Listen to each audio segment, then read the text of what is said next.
इस खबर के प्रायोजक बाय वागजी मसाले, हर चुटकी में जायका। वागजी प्रीमिक्स स्पाइसेस। सावर तहसील के सलोदिया गांव में अवैध स्क्रैप फैक्ट्री से दलित परिवारों को नुकसान, बाल मजदूरी और जाति सूचक अपमान का आरोप।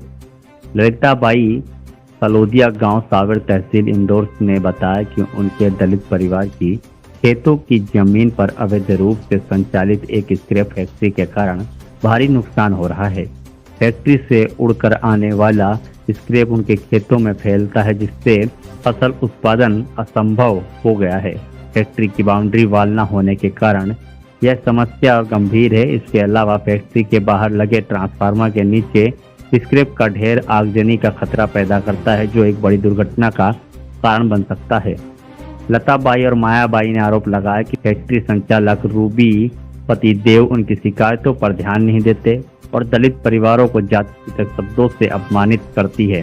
मायाबाई ने यह भी दावा किया कि प्रभु पेपर प्लांट मिल में 18 वर्ष से कम उम्र के बच्चों से बाल मजदूरी करवाई जा रही है, जो भारतीय कानून का उल्लंघन करती है।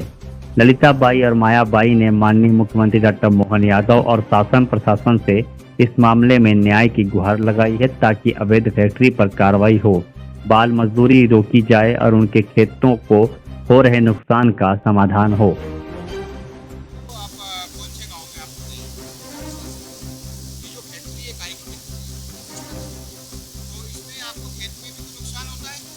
नुकसान होता है। हमारी फसल जो होती है महंगा भाव का बेच जाते हैं, मुनाफा ही नहीं होता हमको। और ये बार बार हमको धमकी देती है। ये हमने तहसील में भी एसडीएम के पास भी हमारा आवेदन पड़ा, वहाँ पे कोई सुनवाई नहीं हुई। हमने 181 पे भी हमने कॉल करा था, वहाँ से भी यहाँ थाने को पहुँचा दिया और थाने से हो जाएगा काम, तो हमारा काम ही नहीं हुआ। इससे 4 से 5 सालों की हमको परेशान कर रही है। हमको किसी चीज़ नहीं, फसल का मुझे लाभ ही नहीं मिल रहा। आपकी होता है इतनी गंदगी पड़ी है, ये गंदगी इतनी पड़ी, हमारी फसल ही नहीं होती।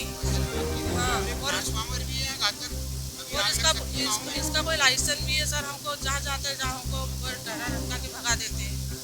ये मैडम कुछ बोलती है, मैडम बोलती है कि वर्कर को बोल देती है, वर्कर बोलती मैडम करती। रूबी मैडम, रूबी इस नाम से प्रभु मिल सर, तो हमको ऐसे परेशान कर रही है। तो किसी चीज़ का हमको लाभ ही नहीं है सर। ये 5 साल हो गए। हाँ, और हमको डराती है, हमको बोलती है किराया दे दो, किराया दे दो। हमको नहीं देना सर, हमारी ज़मीन हमको। तो ये रास्ता बना रही हो। अच्छा, आपको लालच भी देती है, प्रलोभन भी देती है ना कि आप पैसे ले लो। और सुबह ही बोला उनको कि तुम पैसे ले लो और हमको किराया दे दो। हमको नहीं देना सर, हम क्या सब करें। दबाव भी बनाती है, दबाव भी बनाते, हमको डराती है, बोले कि वहाँ चले जाऊँ, तब क्या करें। कोई नेता लोगों की धमकी भी देती है क्या? नेता लोग की धमकी देती है, बोल मैं उसको बुला लाऊँ, संजय से खिलाफ बोलती है, जिसकी धमकी नेताओं को धमकी देती पुलिस के खिलाफ बोलती है। है। आपका नाम क्या है? मेरा नाम ललिता है। ठीक है।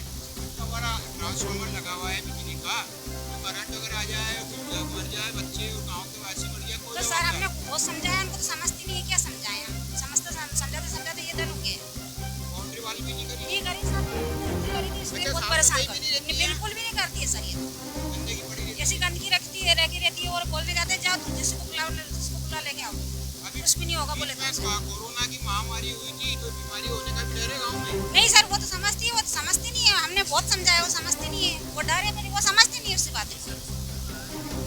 हाँ, ये हम दलित वर्ग से जाति सर। सूचक से अपमानित हाँ करती है, हाँ सर, आपको अपमानित हाँ। करती है जाति सूचक शब्दों से। हाँ गाली गुप्ता भी करती है सर। हाँ, क्या नाम है आपका? मेरा नाम कविता है।